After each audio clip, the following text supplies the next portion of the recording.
Es un privilegio nuevamente poder estar aquí congregados en este hermoso día del Señor. Que el Señor les bendiga grande y ricamente a cada uno de ustedes. Amén. Nuevamente nos encontramos aquí en esta hora con el propósito de estudiar un tema más acerca de lo que ustedes ven ahí en la pizarra, el tema del santuario o el tema del tabernáculo, que hemos estado estudiando ya por muchos temas. Hemos estado yendo poco a poco porque este es un tema muy importante. Hemos dicho en temas anteriores de que este estudio del tabernáculo es prácticamente el mapa que nos va a llevar hasta el mismo trono de Dios, o sea, hasta la patria celestial, donde el Señor está sentado en su trono y donde están todos los ángeles adorándole en espíritu y en verdad. Amén. Quiero decirle en esta hora que hoy es la segunda parte que vamos a hablar del arca del testimonio. Vamos a quedarnos allí unos cuantos temas más, porque hay mucho material que cubrir allí específicamente en este departamento, que es el departamento del lugar santísimo, del santuario celestial, donde ahora mismo nuestro gran sumo sacerdote, Cristo Jesús, está intercediendo por nosotros, está borrando los pecados del pueblo de Dios en esta tierra, y esa es la última obra en beneficio de nosotros, del ser humano. Cristo comenzó a hacer esa obra en el año 1844, de acuerdo a la profecía de Daniel 8:14, que todos nosotros la hemos estudiado muchas veces. Pero ya que estamos dentro de este departamento, necesitamos entender, hermanos, la obra que Cristo está haciendo allí. Y tenemos que empezar con lo básico, por supuesto. Tenemos que empezar con el mueble que había, o el único mueble, diríamos, que había en el lugar santísimo, que era conocido como el arca del pacto. Acompáñenme otra vez nuevamente a leer la lectura bíblica que tuvimos la oportunidad de leer. Quiero decirles que ahí no vamos a cubrir todo en esta hora, porque este tema es un poquito extenso, lo vamos a dividir en varios temas, así que vamos a seguir estudiando este tema del arca del pacto. Es muy importante que nosotros entendamos este mensaje. Es de suma importancia entenderlo para este tiempo que estamos viviendo. Éxodo capítulo 25, y leo nuevamente los versículos 10 y 11 de ese capítulo 25 de Éxodo. Dice así: harán también un arca de madera de acacia, cuya longitud será de 2 codos y medio, su anchura de codo y medio, y su altura de codo y medio. Versículo 11, estoy leyendo Éxodo capítulo 25. Dice el versículo 11: y la cubrirás de oro puro por dentro y por fuera, y harás sobre ella una cornisa de oro alrededor. La cornisa, quizás los hermanos que están en la parte de atrás, es muy pequeño para divisarlo, pero alrededor del arca había un tipo de cornisa, era como una corona. Esa misma cornisa la tenía el altar del incienso, que estaba enfrente del velo que dividía el lugar santo del Santísimo, y también esa misma cornisa la tenía la mesa de los panes de la proposición, que se encontraba en el lugar santo. Esos dos muebles que yo acabo de mencionar estaban en el lugar santo, y el arca del pacto se encontraba en el lugar santísimo. Muy importante, leo Hebreos 9, voy a ir leyendo unos cuantos textos bíblicos. Si ustedes creen que pueden leer conmigo, pues adelante. Si ustedes creen que voy demasiado rápido por factor tiempo, pues apunten cada uno de estos textos bíblicos para que así ustedes los puedan leer en la comodidad de su hogar. Estoy citando Hebreos 9, versículos 3 y 4. Nos dice lo siguiente: tras el segundo velo, muy amable, muchas gracias. Dice: tras el segundo velo, aquí vemos, está hablando del lugar santísimo, que era después del segundo velo. Dice: estaba la parte del tabernáculo llamado el lugar santísimo. Versículo 4 de Hebreos 9, cual tenía un incensario de oro, y el arca del pacto cubierta de oro por todas partes, en la que estaba una urna de oro que contenía el maná, la vara de Aarón que reverdeció, y las tablas del pacto. Amén. Dentro del arca, mis queridos hermanos, de acuerdo a esos textos que acabamos de leer, habían tres cosas. De eso vamos a ampliar en nuestro próximo tema. ¿Qué representan esas tres cosas? Estaba la ley moral de Dios, que es la base del gobierno de Dios, por supuesto. Estaba una porción del maná.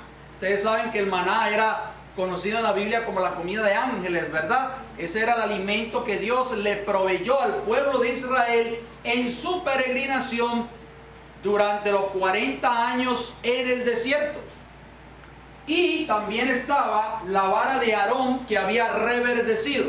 Ustedes recuerdan la rebelión que se levantó en el pueblo de Israel porque decían que Aarón no era digno de ser el sumo sacerdote, y Dios dijo, bueno, escojan 12 varas, y la vara que dé fruto, que reverdezca, ese va a ser el que yo escogí para ser el sumo sacerdote en el pueblo de Israel. Y la vara que reverdeció fue la vara de Aarón.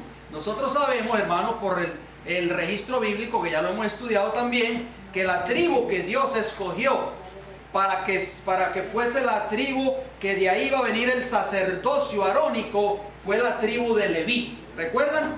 La tribu de Leví fue la única tribu, hermanos, de las 12 tribus de Israel, la única tribu que no se añadió a la apostasía del becerro de oro que habían levantado los israelitas en ocasión del monte Sinaí, cuando veían que Moisés no bajaba del monte después de que fue a encontrarse con Jehová.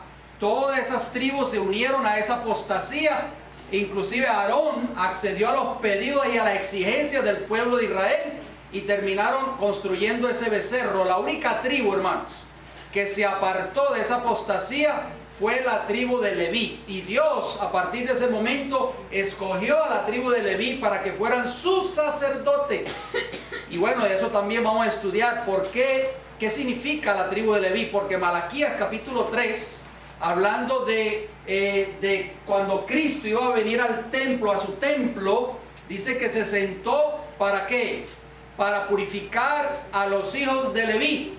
Todo eso lo vamos a estudiar en temas posteriores. Bien, pero volviendo al arca del pacto, hermanos. Esta arca se hace referencia por medio de muchos títulos o nombres en diferentes citas en el Antiguo Testamento. Se los voy a mencionar rápidamente con sus referencias para que así ustedes, si quieren apuntarlo, lo pueden hacer. El arca del testimonio era conocida como el arca del testimonio de acuerdo a Éxodo 25:22. También se le conocía como el arca del pacto del Señor, de acuerdo a número 10:33. Se le conocía también, número 3, como el arca del Señor, de acuerdo a Primera de Reyes 2:26. Número 4, era conocida como el arca del Señor de toda la tierra, de acuerdo a Josué capítulo 3, versículo 13. Número 5, el arca de Dios, de acuerdo a Primera de Samuel 3:3. Siguiente, también era conocida como el arca santa, de acuerdo a Segunda de Crónicas 35:3. También era conocida como el arca de tu fortaleza, de acuerdo al libro de los Salmos 132 y el versículo 8. También era conocida como el arca del pacto de Dios, de acuerdo a Jueces 20:27. Y también era conocida como el arca del Dios de Israel, de acuerdo a Primera de Samuel 1:7. Y finalmente, la referencia número 10 era conocida como el arca de madera de acacia, de acuerdo al texto que leímos de introducción de Éxodo capítulo 25 y el versículo 10. ¿Qué representa esta arca? Tenemos que empezar por lo básico, mis queridos hermanos, para poder nosotros entender lo más complejo, que es la obra que está haciendo ahora nuestro gran sumo sacerdote en el santuario celestial. Bien, número 1, esa arca representaba o simbolizaba el trono de Dios en la tierra. Número 2, la presencia de Dios en Cristo por medio del Espíritu Santo en medio de su pueblo. Fíjense bien, esto es muy interesante. Y número 3, representaba la gloria de Dios revelada en orden divino y adoración. Allí, mis hermanos, en el lugar santísimo se manifestaba la misma presencia del Dios Altísimo, el creador de los cielos y de la tierra. El arca, mis hermanos, representaba la presencia del Dios vivo en medio de Israel. Vayamos a la palabra del Señor, acompáñenme en Éxodo donde estábamos, Éxodo capítulo 25, y leeremos los versículos del 17 hasta el 20. Ustedes pueden leer todo ese capítulo. No lo vamos a leer todo completo por factor tiempo, por supuesto. Solamente vamos a leer unos versículos escogidos. Éxodo capítulo 25, y vamos a leer los versículos del 17 hasta el 20. Primeramente nos dice: y harás un propiciatorio de oro fino, cuya longitud será de 2 codos y medio, y su anchura de codo y medio. Fíjense bien. Recuerden que el arca, acabamos de mencionar, representaba la presencia del Dios vivo en medio de Israel. Versículo 18 de Éxodo 25. Harás también 2 querubines de oro, labrados a martillo. Los harás en los 2 extremos del propiciatorio. Versículo 19. Harás pues un querubín en un extremo y un querubín en el otro extremo. De una pieza con el propiciatorio harás los querubines en sus 2 extremos. Versículo 20. Y los querubines extenderán por encima las alas, cubriendo con sus alas el propiciatorio, sus rostros el uno enfrente del otro, mirando al propiciatorio los rostros de los querubines. Fíjense, mis queridos hermanos, si ustedes notan, ahí se le da mucho énfasis, en estos versículos que acabamos de leer, se le da mucho énfasis al propiciatorio. Los querubines miran al propiciatorio. ¿Qué significa eso? Bien, vamos a leer un versículo más. Versículo 22. Noten lo que dice el Señor en su palabra. Éxodo 25, 22, estoy leyendo. Y de allí, o sea, ¿de dónde allí? Del propiciatorio, por supuesto. Y de allí me declararé a ti y hablaré contigo de sobre el propiciatorio y de entre los 2 querubines que están sobre el arca del testimonio, todo lo que yo te mandare para los hijos de Israel. Esto es glorioso, hermanos. Moisés hablaba con Jehová como ningún otro ser humano, como dice la Escritura, hablaba con Dios cara a cara. Amén.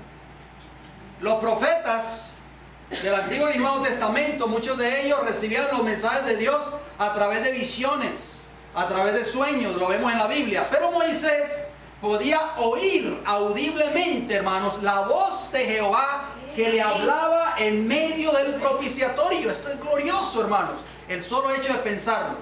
Noten lo que dice el libro de los Salmos. Apunten el texto si así lo desean. Salmo 80 y el versículo 1 nos dice: oh pastor de Israel, hablando de Jehová, por supuesto, tú que pastoreas como ovejas a José, que estás entre querubines, resplandece. O sea, podemos darnos cuenta, hermanos, que Dios está en su trono allá en el cielo, en medio de los querubines. Muy importante, segunda de Samuel, capítulo 6 y el versículo 2 nos da otra referencia. Dice: y se levantó David y partió a Baala de Judá con todo el pueblo que tenía consigo para hacer pasar de allí el arca de Dios.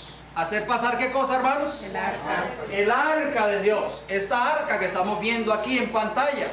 Sigue diciendo el texto: sobre la cual era invocado el nombre de Jehová de los ejércitos, que mora entre los querubines. Qué maravilloso es eso, mis hermanos. Gloria a Dios. A través de en medio de esa arca, sobre el propiciatorio, se manifestaba la presencia de Dios.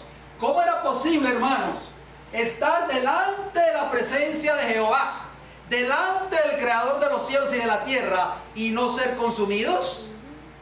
¿Gracias a qué, hermanos? Gracias al propiciatorio. Ya lo vamos a ver más adelante. Fíjense bien, porque esta va a ser la experiencia nuestra, mis queridos hermanos.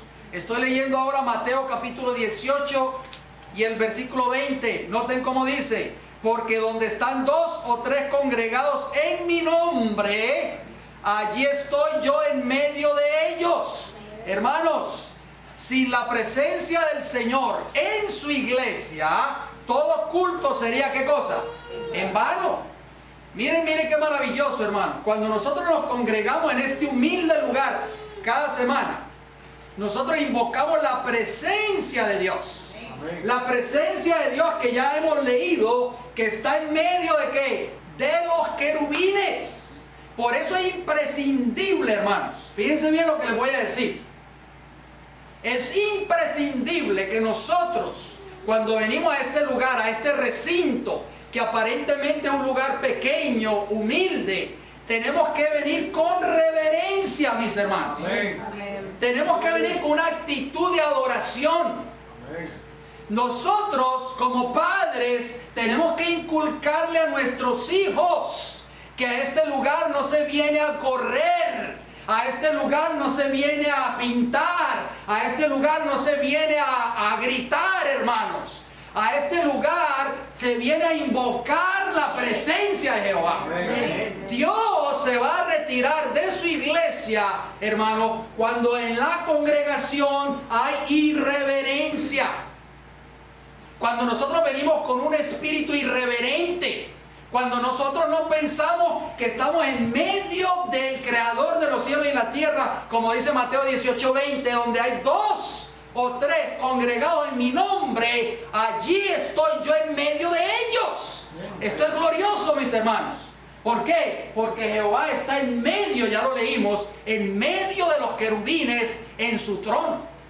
Y nosotros tenemos que aprender esa lección. No la hemos querido aprender a veces. ¿De qué material estaba hecha esa arca? Acompáñenme en Éxodo 25, versículos 10 y 11, los vamos a volver a leer, porque es importante que recordemos estos textos. Éxodo 25, 10, harán también un arca de madera, ahí está el primer material, madera de acacia. ¿De qué tipo de madera era? Acacia. De acacia, o sea que no era cualquier tipo de madera. Era una madera especial, era una madera escogida. Madera de acacia, dice la palabra del Señor, cuya longitud será de 2 codos y medio, y su anchura de codo y medio, y su altura de codo y medio. Versículo 11, y la cubrirás de oro puro, por dentro y por fuera. O sea, hermanos, esta arca estaba compuesta de 2 materiales, ya lo estamos leyendo. Número 1, era de madera de acacia. Muy importante, vamos a ver qué significa la acacia. Yo fui al diccionario ilustrado bíblico, página 16, y entonces traje la definición de la palabra acacia. Noten lo que dice el diccionario bíblico. Usted puede consultar cualquier diccionario si usted tiene alguno en su casa. Dice, hablando de la acacia, noten, su madera fue extensamente usada en la construcción del tabernáculo, dice este diccionario bíblico. Y también el arca, la mesa de los panes de la proposición, y el altar de los sacrificios, y el altar del incienso. O sea que tanto el arca del pacto, como el altar del incienso, como la mesa de los panes de proposición, y como el altar de los sacrificios, estaban hechos de madera de acacia. Noten cómo sigue diciendo el diccionario. La madera de este árbol era y es muy apreciada por su ligereza y dureza. Josefo, ustedes saben quién fue Josefo, un historiador judío, Flavio Josefo. Dice, Josefo menciona su resistencia y durabilidad. Dice Flavio Josefo, es virtualmente incorruptible. Hablando de la madera de acacia, estoy citando el diccionario bíblico ilustrado, página 16. Hermanos, Dios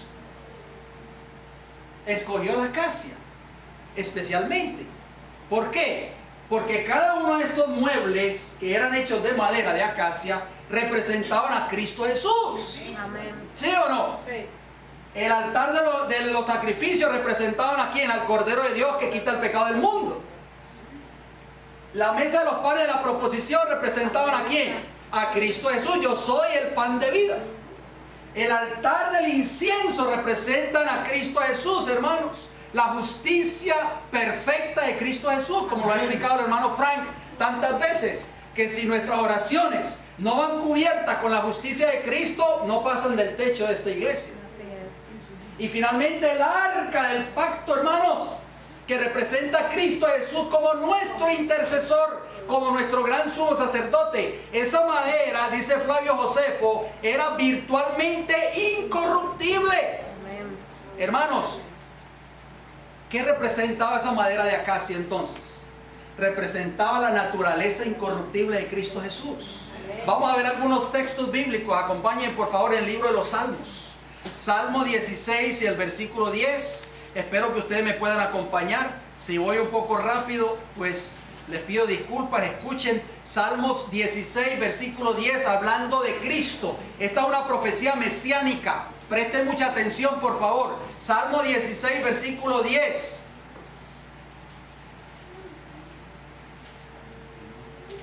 Dice, porque no dejarás mi alma, ¿dónde?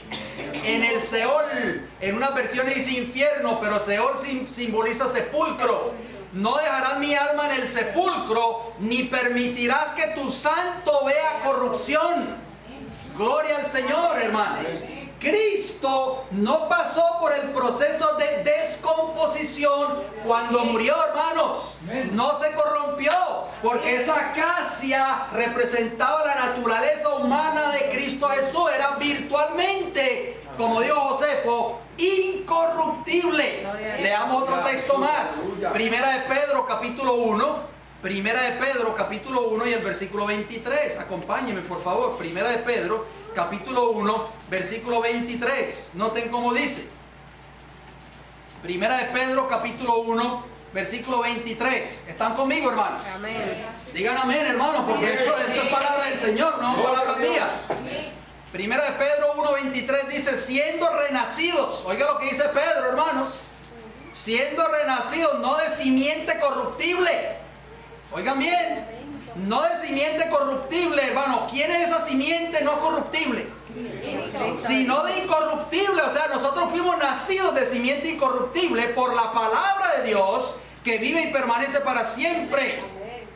Hermanos, ¿cuál es esa simiente? ¿Quién es? Cristo Jesús, de acuerdo a Gálatas 3:16, usted lo puede leer.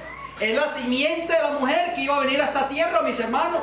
La simiente de la mujer que pisó la cabeza de la serpiente.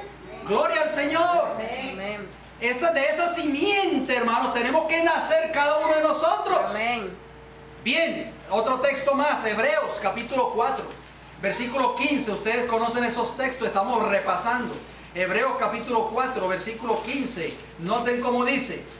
Porque no tenemos un sumo sacerdote que no pueda compadecerse de nuestras debilidades, sino uno que fue tentado en todo según nuestra semejanza, pero ¿qué?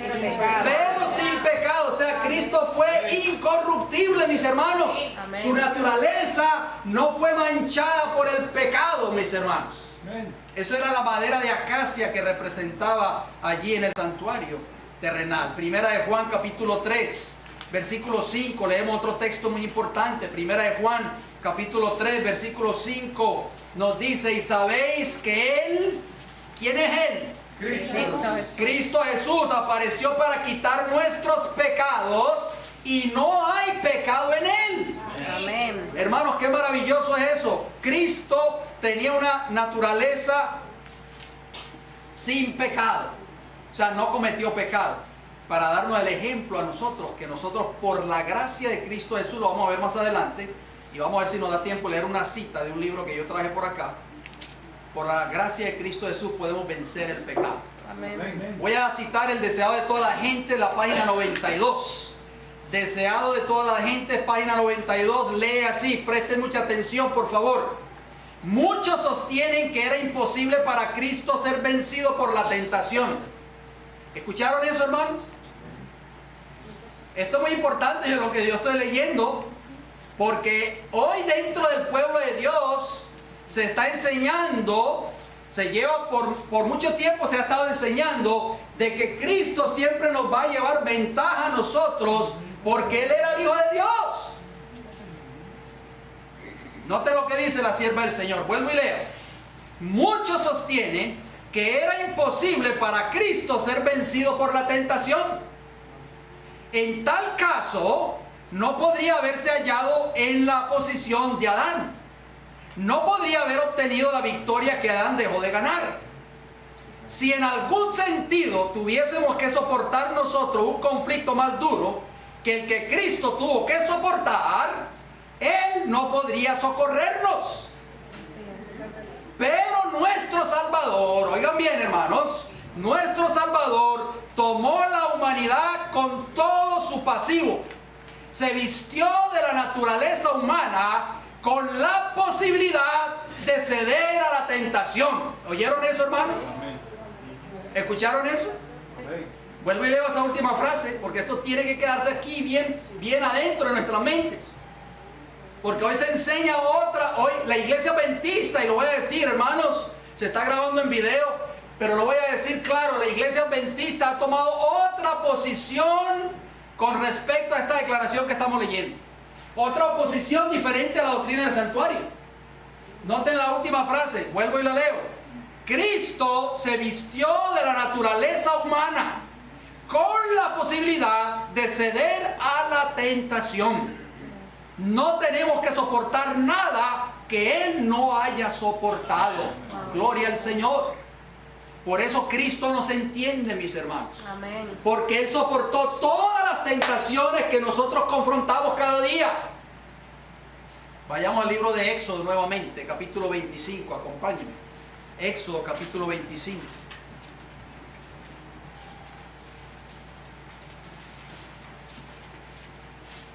Y leeremos los versículos 17, 21 y 22.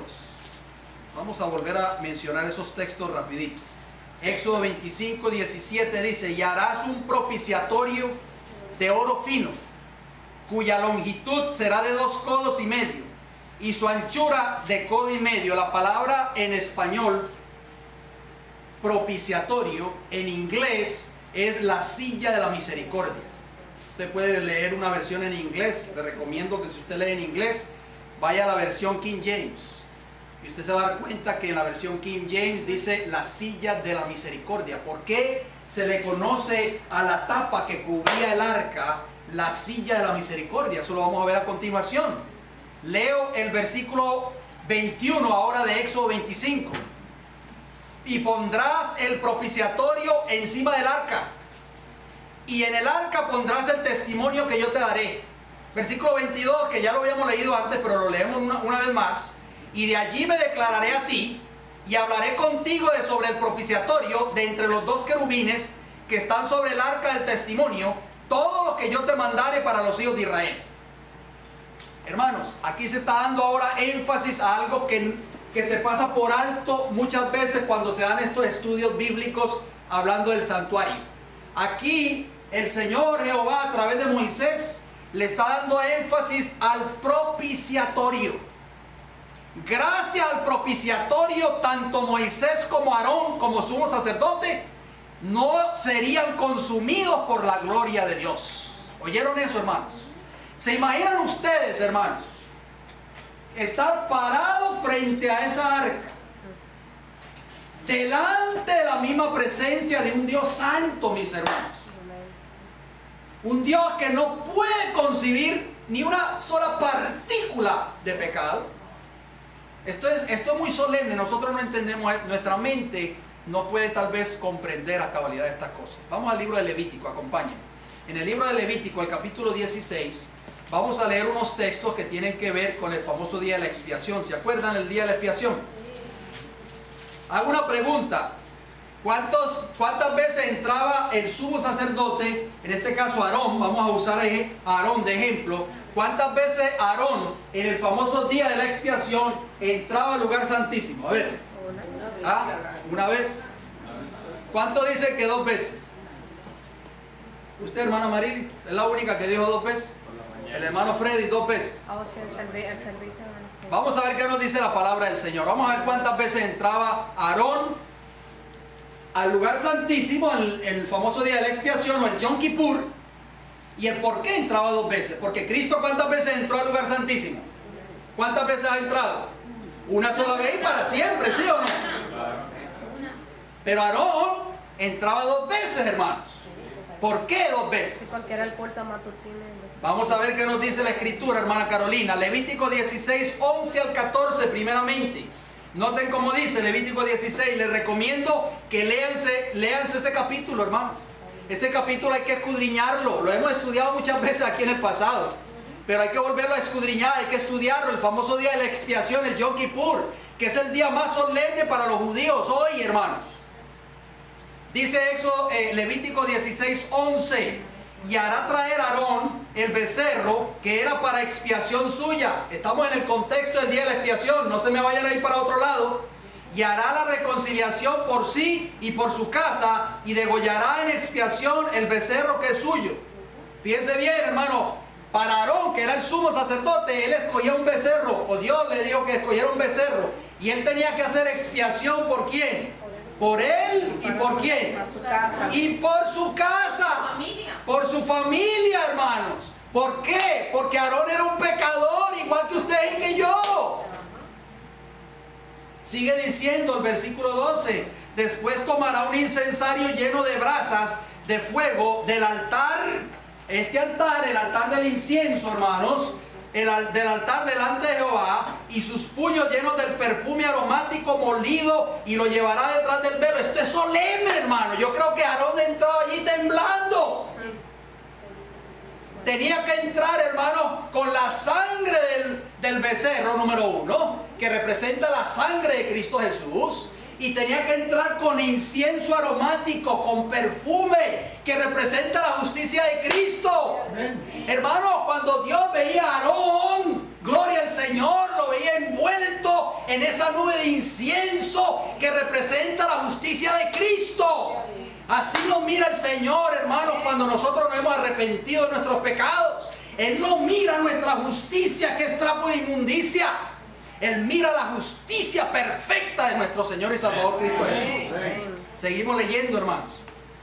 Versículo 13: y pondrá el perfume sobre el fuego delante de Jehová, y la nube del perfume cubrirá ¿qué? ¿Qué cubría la nube? El propiciatorio que está sobre el testimonio, para que no ¿qué? Para que no muera, hermanos. Si Aarón entraba sin eso, sin la sangre y sin el perfume, moría instantáneamente. Lo que le ocurrió a sus dos hijos, a Nadab y a Abiú. ¿Qué dice el versículo 14? Tomará luego de la sangre del becerro y la rociará con su dedo. ¿Hacia dónde, hermano? ¿Hacia dónde? Hacia el propiciatorio, hermana Milagros, al lado oriental. Hacia el propiciatorio esparcirá con su dedo 7 veces de aquella sangre. Hermano, aquí en el propiciatorio, aquí, en medio de los dos querubines, había sangre, hermanos. Por eso se le conoce a esa tapa como la silla de la misericordia. Nadie podía llegar al lugar santísimo, hermanos, sin estar cubiertos con la sangre de Cristo Jesús. Nadie, hermanos. Esa era la primera vez que Aarón entraba al lugar santísimo, a hacer expiación por él primeramente y después por su casa. Vamos a la segunda vez que él entraba. Levítico 16, acompáñenme. Allí mismo, el mismo capítulo, leeremos los versículos 15 y 16. Después degollará el macho cabrío.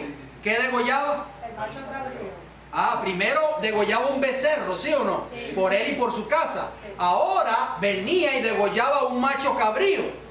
¿En expiación por quién? Por el pecado de quién? Del pueblo. Y llevará la sangre, ¿dónde, hermanos? Detrás del velo, o sea, el lugar santísimo. Y hará de la sangre como hizo con la sangre del becerro. Y la esparcirá ¿sobre qué, hermanos? Sobre el propiciatorio, sobre la silla de la misericordia y delante del propiciatorio. Versículo 16: así purificará el santuario a causa de la impureza de los hijos de Israel, de sus rebeliones y de todos sus pecados. De la misma manera hará también al tabernáculo de reunión, el cual reside entre ellos en medio de sus impurezas. Qué glorioso es esto, mis hermanos. Aarón, en su primera entrada al lugar santísimo en el día de la expiación, tenía que hacer expiación por él primeramente y por su casa. ¿Por qué? Porque él era un pecador. Él también necesitaba del perdón de Dios y de la sangre expiatoria. Cristo Jesús no necesitó entrar 2 veces, porque Cristo Jesús, ya lo dijimos, se mantuvo incorruptible, libre de pecado, mis hermanos. Por eso el libro de Hebreos dice que entró una vez y para siempre, por los pecados nuestros, gloria al Señor. Y en el segundo cuadro que acabamos de leer, Aarón en su segunda entrada al lugar santísimo, en el día de la expiación, tenía que hacer expiación por todo el pueblo de Israel. Entonces, ¿cuántas veces entraba Aarón al lugar santísimo en el día de la expiación? 2 veces. 2 veces. La próxima vez que se la pregunte no me vayan a decir una. Ya saben, memoricen eso por favor. Vamos a hablar un poco acerca de la obra de Cristo en favor del pecador. Acompáñenme en el libro de los Salmos, un hermoso versículo que vamos a leer. Estamos en el cuadro del propiciatorio, acuérdense, Salmo 32 y el versículo 1. Yo sé que ustedes han leído estos textos 1.000.000 de veces, pero a veces los leemos y no nos detenemos un poquito a pensar lo que eso significa o el contenido de lo que ese texto significa. Salmo 32, versículo 1 dice, bienaventurado aquel, la palabra bienaventurado en la Biblia significa bendecido. Bienaventurado aquel cuya transgresión ha sido ¿qué? Perdonada, número 1. Y cubierto, ¿qué cosa? Su pecado, gloria al Señor. 2 cosas, no solo perdonar, sino también cubrir ese pecado. La palabra cubierto, como aparece allí en ese versículo 1 del Salmo 32, en hebreo es kasá. Fíjense lo que significa, hermanos. Significa cubrir, guardar, cobijar o cubierta. ¿Qué tenía el arca del pacto? ¿Qué tenía? Una cubierta. ¿Y qué había en medio de los 2 querubines? Había sangre. ¿Sí o no? Estamos viendo aquí el plan de la redención, hermano. Este es el evangelio en símbolos. Ellos tenían el evangelio en símbolos. Porque hay muchos ministros hoy que enseñan que en el Antiguo Testamento la gente se salvaba por obedecer la ley solamente. Pero en el nuevo pacto, dicen, en el nuevo pacto, de eso estuvimos hablando el hermano Fran y yo en un programa radial, los 2 pactos, pero en el nuevo pacto es por la gracia. ¿Ustedes saben por qué ellos enseñan eso? Porque no entienden la doctrina del santuario. La salvación del ser humano, desde que entró el pecado en esta tierra, siempre ha sido la misma, por gracia, mis hermanos. Por la sangre de Cristo Jesús. Y Noé, ¿no fue salvo por gracia? Así es. Dice que halló gracia ante los ojos de Dios, ¿sí o no? Amén. Oiga, hermanos, yo no sé por qué la gente a veces enseña cosas que no están en la escritura, pero bueno. Vamos al libro de Isaías, acompáñenme en Isaías 61. Miren, en Isaías 61, cuando yo estoy estudiando estos temas, yo sé que ustedes también escudriñan la escritura, estudian, pero hay veces que a veces nuestras versiones en español, a veces la palabra que usan no son las palabras que están a veces en el original. Pero bueno, ¿qué podemos hacer? Nosotros no hablamos hebreo, ¿verdad que no? ¿O alguno de ustedes habla hebreo?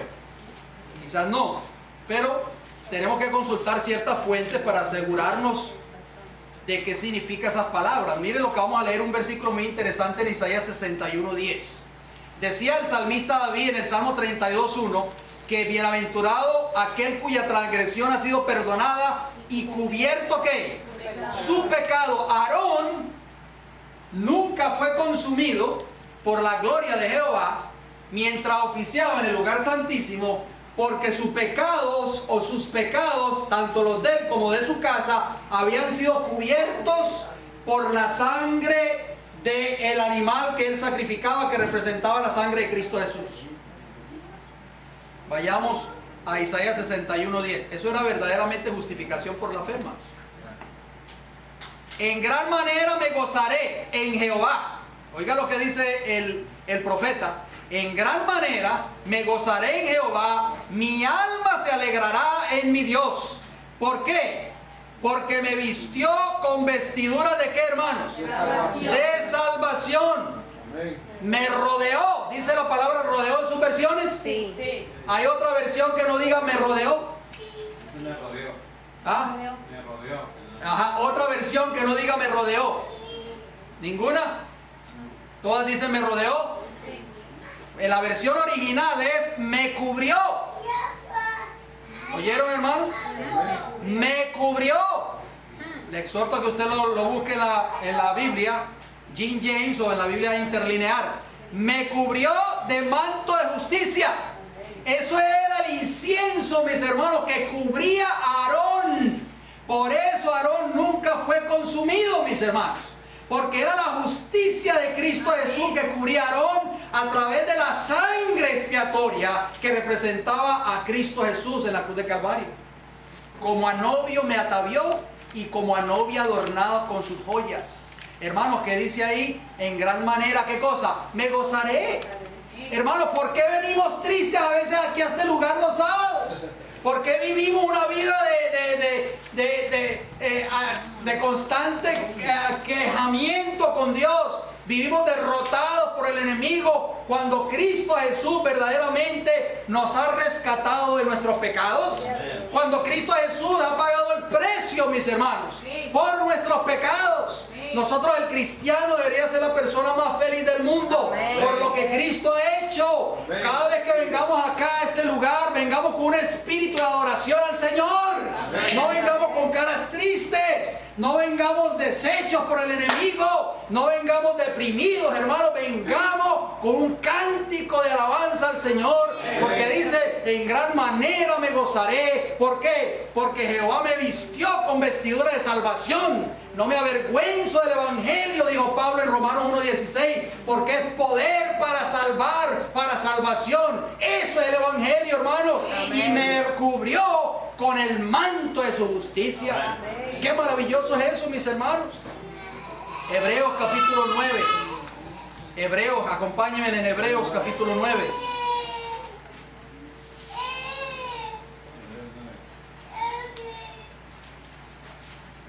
Hebreos capítulo 9, versículo 14. Noten lo que dice el Señor en su palabra. Vamos a leer el 13 para tener un contexto mejor. Hebreos 9, 13 dice, porque si la sangre de los toros y de los machos cabríos y las cenizas de la becerra rociadas a los inmundos santifican para la purificación de la carne, ¿cuánto más la sangre de Cristo, el cual mediante el Espíritu eterno se ofreció a sí mismo sin mancha a Dios, limpiará vuestras conciencias de obras muertas para que sirváis al Dios vivo? Amén. Gloria al Señor. Aleluya. Cristo Jesús, la sangre de Cristo Jesús, hermanos, nos limpia de todas nuestras inmundicias. Amén. Nos limpia de todos nuestros pecados. Tenemos que confiar en esa sangre en Cristo Jesús. Amén. Tenemos que confiar en Él. Primera de Juan, acompáñenme por favor. Primera de Juan. Vamos a leer unos versículos que yo sé que ustedes lo han leído. Todo lo que estamos leyendo en esta hora lo hemos leído tantas veces. Primera de Juan capítulo 1, versículo 7 primeramente. Primera de Juan capítulo 1, versículo 7. Nos dice, pero si andamos en luz, como Él está en luz, tenemos comunión unos con otros. Y la sangre de Jesucristo, su Hijo, nos limpia de algunos pecados. ¿De cuántos, hermanos? De todo pecado. Amén. ¿Escucharon eso, hermanos? La sangre, vuelvo y repito, la sangre de Cristo nos va a limpiar de todo pecado. Yo quiero que algún hermano aquí presente se ponga en pie, por favor, ahora mismo, y me lea ese versículo en voz alta, en su versión, que diga que la sangre de Cristo nos va a limpiar de algunos pecados. Por favor, alguien que se ponga en pie y que lea así en su versión. ¿Nadie? Hermana Eunice. ¿No? ¿De cuántos pecados, hermano? Todos. ¿Cuántos pecados tenía Aarón cuando entraba al lugar santísimo? Dígame, por favor. ¿Cuántos? Ninguno, porque estaba cubierto. Ninguno, porque él se había arrepentido. Sí, cuando entró. Él no podía entrar con ningún pecado, hermanos. Él tenía que confiar en esa sangre. La sangre en el poder del perdonador de Cristo Jesús. La justicia inmaculada de Cristo Jesús. Versículo 9 de Primera de Juan 1. Si confesamos nuestros pecados, Él es fiel y justo para perdonar nuestros pecados. ¿Y qué cosa dice ahí? Y limpiarnos de toda maldad. Hermanos, yo les voy a hacer una pregunta a ustedes. Contéstenme con toda sinceridad. ¿Podrá entrar al cielo algún pecador? No. ¿Ah? No. ¿Podía entrar Aarón ante la presencia de Dios en pecado, sí o no? No. Los hijos de Aarón, Nadab y Abiú, violaron la ley moral de Dios, ¿sí o no? Sí. Entraron embriagados, hermanos, a ese lugar. Eran sacerdotes. ¿Y qué pasó con ellos? ¿De dónde salió el fuego de Dios? ¿De dónde, hermanos? Del medio de los querubines. En medio de la gloria de Jehová aniquiló a esos dos jóvenes. Hermano, entonces, les voy a hacer otra pregunta. Contésteme con sinceridad. ¿Podremos entrar al cielo aunque sea con un solo pecado en el bolsillo? No. ¿Sí o no? No. Noten lo que dice. Voy a leer una referencia, rapidito. Escuchen bien. Apocalipsis 21:8 dice: pero los cobardes, hablando de la santa ciudad de Jerusalén, e incrédulos, los abominables y homicidas. Hermanos, ¿quiénes son los incrédulos? ¿Quiénes van a ser esos incrédulos? ¿Los que no creyeron en Dios, los ateos? No. ¿Ah? No, ¿los qué? Los que no creyeron que Cristo Jesús tenía el poder para perdonar sus pecados. Los que nunca creyeron que la sangre de Cristo Jesús les iba a dar el poder para vencer sus pecados. Dicen: ni los incrédulos, ni los abominables y los homicidas. ¿Qué mandamiento dice no matarás, hermanos? El sexto mandamiento, ¿sí o no? Los fornicarios tampoco van a entrar, ¿sí o no? ¿Cuál es el mandamiento que nos habla de los fornicarios? El séptimo mandamiento. Y hechiceros, los idólatras. ¿Cuál es el mandamiento que nos habla de no adorar imágenes?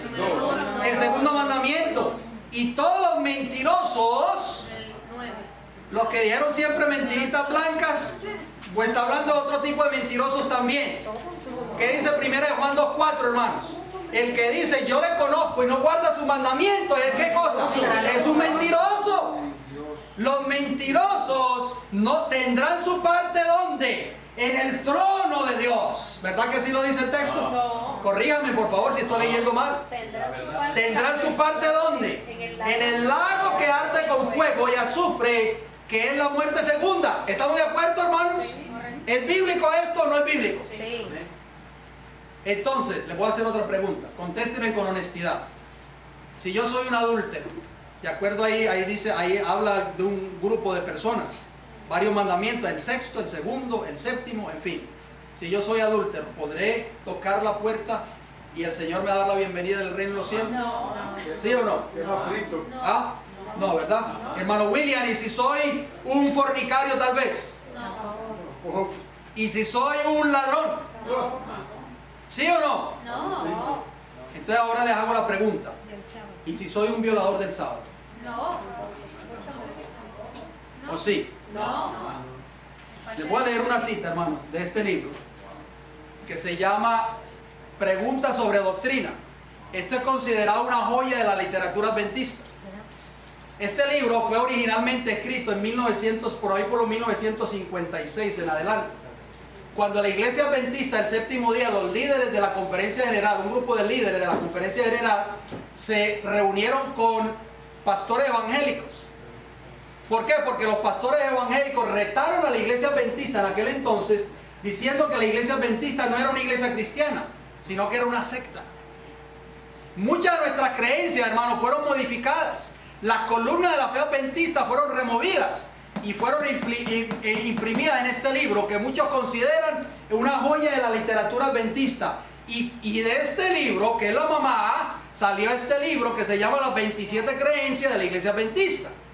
Muchos de nosotros tal vez lo tenemos en nuestros libreros y lo consideramos también una joya de la literatura adventista. Pero noten lo que dice esta declaración. Les voy a enseñar algo aquí, hermanos. Porque cuando los adventistas fueron puestos contra la espada y la pared por estos líderes de las iglesias de Babilonia, noten lo que ellos escribieron en el capítulo que habla acerca de la base de la observancia del sábado. Me llamó mucho la atención. Esto hay que leerlo con mucho detenimiento, mis hermanos. Un pastor que se llamó L.M. Andrasen, que era uno de los líderes de la iglesia adventista en aquel entonces, escribió un libro que se llama Las Cartas de L.M. Andrasen, hablando, hermanos, de que este libro estaba removiendo las columnas de la fe adventista. Y la sierva del Señor ya lo había dicho, que las columnas se iban a tratar de remover. Bien, miren lo que dice la página, estoy citando la página 138, dice: los adventistas del séptimo día no cuentan con su observancia sabática como si fuese un medio de salvación o de ganar méritos ante Dios. Noten bien, hermano, cuando usted lee detenidamente esta cita, usted llega a una conclusión y dice: es verdad, porque nadie se va a salvar por guardar la ley. Somos salvos por gracia. ¿Estamos de acuerdo? Claro. Pero esta es una cita, una declaración de doble filo. Noten lo que sigue diciendo: somos salvos solo por gracia. De aquí que nuestra observancia del sábado, al igual que nuestra lealtad a cualquier otro mandamiento de Dios, sea una expresión de nuestro amor por nuestro Creador y Redentor. Amén. Cuando esta cita fue escrita, hermanos, esta cita fue escrita de esta forma para quedar bien con nuestros amigos evangélicos. En otras palabras, es por eso que hoy dentro de la iglesia adventista se enseña, y yo sé que ustedes lo han escuchado, de que nadie se va a salvar por guardar el sábado. Eso lo hemos explicado mucho, tiene que ver la serie de los sellos, donde Roberto Folkenberg dice que los que están guardando el domingo, sinceramente, van a ser salvos también. Inclusive posiblemente van a ser más salvos que los que guardan el sábado. Bueno, la iglesia adventista del séptimo día se ha salido del carril, hermanos. El carril que nos lleva al lugar santísimo. ¿Por qué? Porque nadie entrará al cielo violando un principio de la ley de Dios. Fíjense bien. ¿Qué llegó a hacer Cristo por nosotros? Romanos capítulo 3, versículo 25. Nos dice: a quien Dios puso como propiciación por medio de la fe en su sangre, para manifestar su justicia a causa de haber pasado por alto en su paciencia los pecados pasados. Cristo llegó a ser por nosotros, ¿qué cosa? Propiciación. ¿Qué se nos viene a la mente? Propiciatorio. Muy importante, hermanos. Primera de Juan 4:10. Lee así: en esto consiste el amor, no en que nosotros hayamos amado a Dios, sino en que Él nos amó a nosotros y envió a su Hijo en propiciación por nuestros pecados. Esa palabra propiciación o propiciatorio básicamente significa propiciación. Cristo se hizo propiciación por cada uno de nosotros, y esa palabra en griega es hilasmos, y hilasmos significa expiación, expiador, propiciador o propiciación, de acuerdo al diccionario de Strong's, página 40 y 41 y el número 2434. Mientras permanecemos salpicados por la sangre de Cristo, mis hermanos, Dios puede ser misericordioso, justo y el justificador de todo aquel que cree o tiene fe en su sangre o en la sangre de Cristo Jesús. Noten lo que dice Primera de Juan capítulo 2 versículo 1. Primera de Juan capítulo 2 versículo 1 nos dice: hijitos míos, estas cosas os escribo para que no pequéis. Y si alguno hubiere pecado, abogado tenemos para con el Padre, ¿a quién? A Jesucristo el justo. Noten lo que dice el versículo 2, preste mucha atención. Y Él, o sea Cristo, es ¿qué cosa, hermanos? La propiciación por nuestros pecados, y no solamente por los nuestros, sino también por los de todo el mundo. Alabado sea el Señor. Mis hermanos, Cristo Jesús era el propiciatorio, donde esa sangre era rociada en el famoso día de la expiación. Y eso es lo que está haciendo ahora Cristo Jesús por cada uno de nosotros en el lugar santísimo. Está limpiando el pecado nuestro, está removiendo el pecado de cada uno de nosotros. Voy a citar ahora en los minutos que nos quedan Romanos capítulo 5. Romanos capítulo 5 versículos 20 al 26. Acompáñenme en sus Biblias. Romanos capítulo 5 versículos 20 al 26. Noten cómo dice la Escritura. Estos son textos muy hermosos, lo hemos leído muchas veces. Romanos 5:20 nos dice: ya que por las obras de la ley ningún ser humano será justificado delante de él. Es muy importante, hermano, porque este versículo... Y la ley entró. 5:20 no es. Disculpe, Romanos 3, no 5. Les dije mal, equivocadamente la referencia. Disculpen, Romanos 3, 20 al 26. Ya que por las obras de la ley ningún ser humano será justificado delante de él. Este versículo aparentemente va de acuerdo o va en acorde a lo que dice preguntas sobre doctrina. Pero hermano, esto hay que tener mucho cuidado, porque aunque no somos justificados por las obras de la ley, ningún transgresor va a entrar al reino de los cielos, hermanos. ¿Estamos entendiendo? Fíjense bien. Dice, y ya que por las obras de la ley ningún ser humano será justificado delante de él, porque por medio de la ley es ¿qué cosa? El conocimiento del pecado. Pero ahora, aparte de la ley, se ha manifestado ¿qué cosa, hermanos? La justicia de Dios, testificada por la ley y por los profetas. Hermanos, dentro del arca estaba ¿qué cosa? La norma de justicia, la ley moral de Dios que exige del pecador una vida justa. No podemos decir que somos guardadores del sábado y estamos violando el sábado y vamos a entrar al reino de los cielos, cuando oímos un mensaje que por guardar el sábado nadie se va a salvar. Sigue diciendo el texto bíblico, hermanos. Estoy leyendo Romanos 3 y versículo 22. La justicia de Dios por medio de la fe en Jesucristo para todos los que creen en Él, porque no hay diferencia, por cuanto todos pecaron y están destituidos ¿de qué? De la gloria de Dios, siendo justificados gratuitamente por su gracia, ¿mediante qué? Mediante la redención que es en Cristo Jesús, a quien Dios puso como ¿qué, hermanos?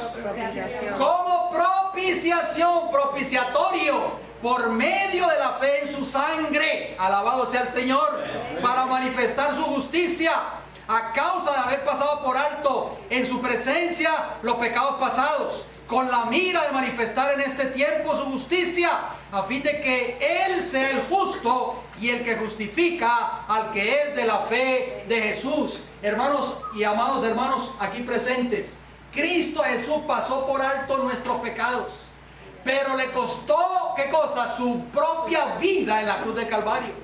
¿Por qué? Porque la justicia de Dios, que es inmutable, hermanos, su ley que no se puede cambiar, que no se puede moderar, que no se puede anular, demandaba ¿qué cosa? La muerte del pecador, porque dice la Biblia, la paga del pecado es ¿qué? Muerte, y pecado es transgresión de la ley de Dios.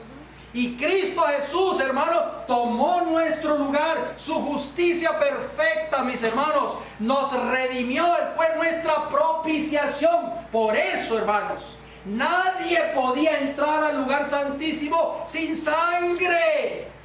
Porque la sangre, mis hermanos, era lo que le daba al pecador el perdón, era lo que cubría al pecador de sus pecados. Nosotros, nadie podrá entrar al cielo sin sus pecados haber sido cubiertos, hermanos. Amén. Ningún violador entrará al reino de los cielos, hermanos. Si los guardadores del domingo conocen la verdad del sábado y la rechazan, no entrarán al reino de los cielos, hermanos. Muchos guardadores del domingo, como Martín Lutero, inclusive Guillermo Miller, la sierva del Señor, dice que los ángeles de Jehová velan sus cenizas.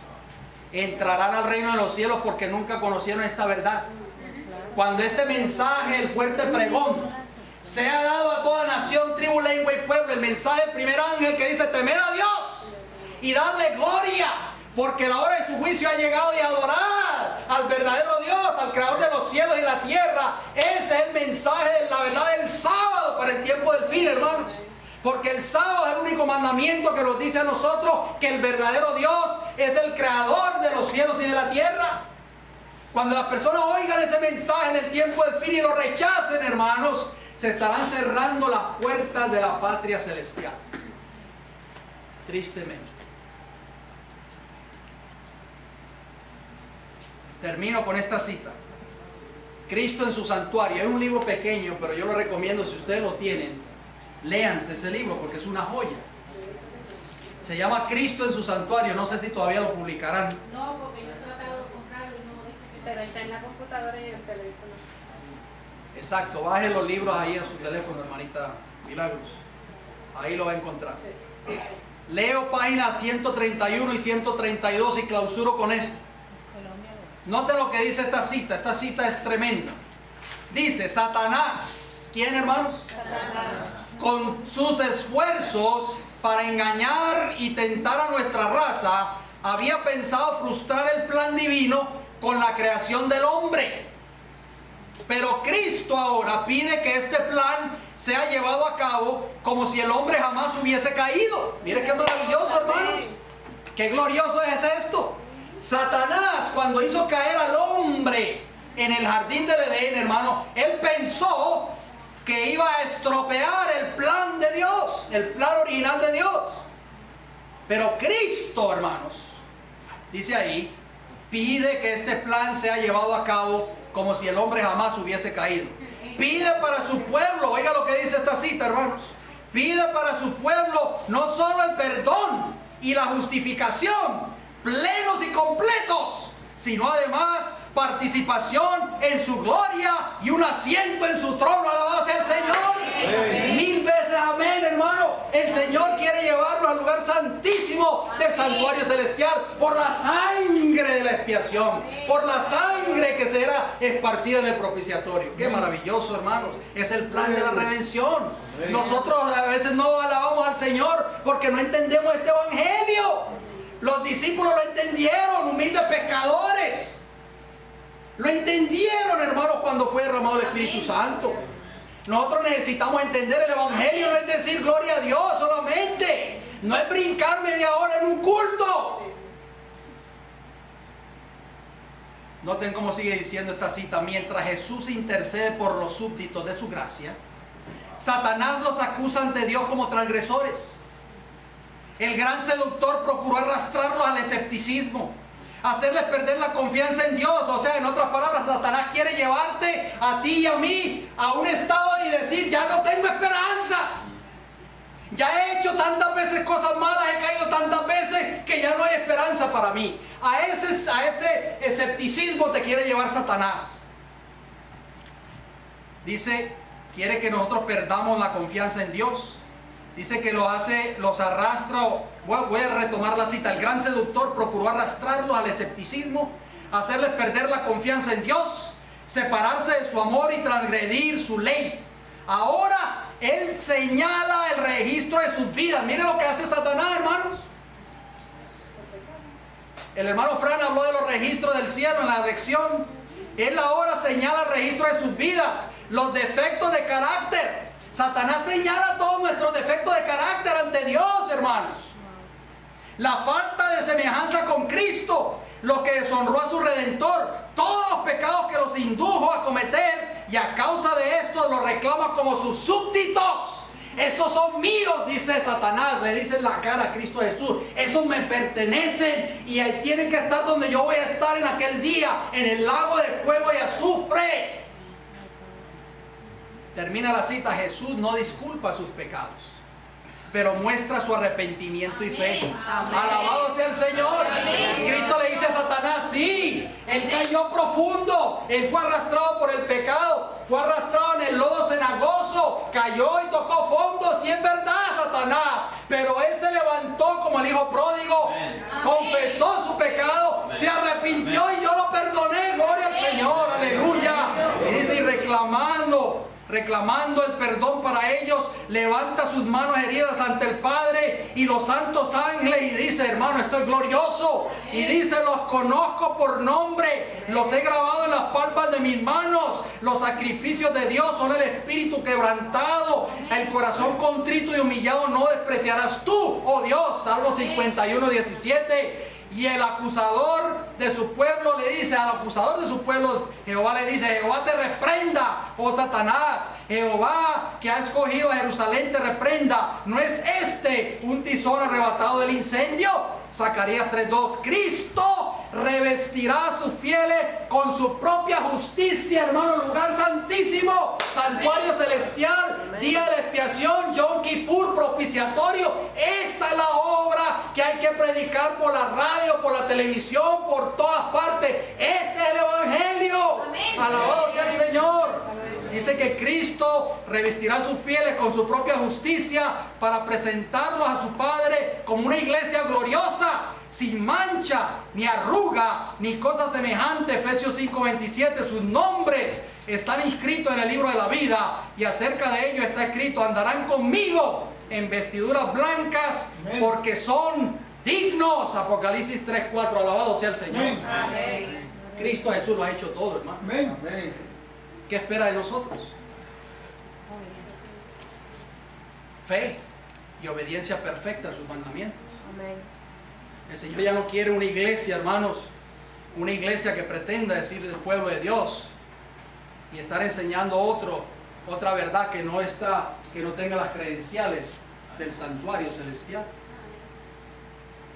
Vamos a continuar, hermanos, por este estudio, nuestra próxima intervención. ¿Por qué? Porque tenemos que hablar del contenido de lo que había dentro del arca. ¿Qué significa todo eso? Eso vamos a estar hablando en nuestro próximo estudio. Amén. Pues puede leer Romanos 3:31. Romanos 3:31 lo leemos, hermano, ¿cómo no? Con mucho gusto. Romanos 3:31 dice: luego por la fe invalidamos la ley en ninguna manera, sino que confirmamos la ley. Gloria al Señor. Ustedes saben que por fe, hermano, el cristiano debe caminar en esta tierra. Y por la fe nosotros podemos mantenernos sin caída, ¿sí o no? Y cuando nosotros caminamos por fe y vivimos una vida de obediencia perfecta a la ley de Dios, confirmamos que la ley es justa, santa y buena. Amén. Satanás ha dicho por 6.000 años que la ley de Dios es imperfecta, que nadie la puede guardar, que es imposible de guardarla. Pero cuando nosotros vivimos por fe en Cristo Jesús, guardamos esa ley en nuestros corazones. Que Dios nos ayude, hermano. Vamos a ir de rodillas y vamos a terminar con una palabra de oración. Querido Padre Celestial, en esta hora te damos las gracias, Señor, por el mensaje del santuario, Padre Celestial. Es un mensaje claro, Señor, que usted le dio a este pueblo, pero que hoy tristemente muchos se han apartado de él, enseñando doctrinas de demonios, Señor. Oramos, Padre Celestial, para que usted nos ayude a entender de que aunque no somos salvos por guardar las obras de la ley, sino por la gracia de Cristo Jesús. Amén. Pero sabemos, Señor, que ningún transgresor entrará al reino de los cielos. Muchos hoy del pueblo de Dios han escuchado estos mensajes espurios que se predican desde muchos púlpitos de tu pueblo, Señor, y muchos han dejado de perseverar. Muchos hoy están violando su santo día de reposo. Estamos hablando del pueblo profeso de Dios en esta tierra. ¿Por qué? Porque se le ha hecho creer que nadie se va a salvar por guardar el sábado. Padre Celestial, su nombre está siendo deshonrado. Le pedimos, Señor, que usted nos muestre, Señor, por favor, a través de la verdad del santuario, nos muestre cómo nosotros debemos santificar su santo día de reposo. Amén. Guardar su sábado. Cómo venimos nosotros a la iglesia, con qué espíritu debemos de venir cuando nos encontramos delante de su presencia en este humilde lugar. Ayúdenos a nosotros como padres, especialmente los padres que tienen niños pequeños, a que ellos les puedan enseñar a sus hijos en su hogar, en sus casas, a que ellos puedan aprender a honrar a Jehová cuando vienen a este recinto, Señor. Porque aquí está la presencia de Dios. Dios no se siente honrado, Señor, cuando nosotros venimos con un espíritu irreverente a este lugar. Perdónenos, Padre, porque no somos dignos de llamarnos sus hijos. Hemos pecado contra el cielo y contra usted, Señor. Perdónenos y ayúdenos a vivir vidas rectas y santas delante de sus ojos. Señor, al despedirnos en esta hora, queremos pedir su bendición, Padre. Una bendición muy especial sobre esta iglesia, Señor. Sobre los planes de esta congregación, sobre el programa radial, sobre la obra del Flea Market, para que este mensaje puro y sin mezcla de error pueda seguir siendo predicado a toda nación, tribu, lengua y pueblo, Señor. Para que algún día esas almas que han recibido esta literatura, esas almas sinceras que han escuchado estos programas radiales, algún día, Señor, esa semilla pueda quedar sembrada en esos corazones. Amén. Y pueda dar fruto para la gloria y la honra de Dios, Señor. Amén. Queremos que todo el mundo sea salvo, pero tristemente la gran mayoría, dice su palabra, rechazarán este mensaje en el tiempo del fin. Como dice Jesús, como en los días de Noé, así será también en los días del Hijo del Hombre. Padre, por favor, tenga misericordia de nosotros. Bendiga los alimentos que vamos a compartir a continuación. Permita que nunca nos falte, Señor. Bendiga nuestros hogares y bendiga también a aquellas personas, Señor, que están padeciendo por falta de ellos. En el nombre de Cristo Jesús se lo pedimos y le damos las gracias. Amén. Que el Señor les bendiga grande y poderosamente, hermano.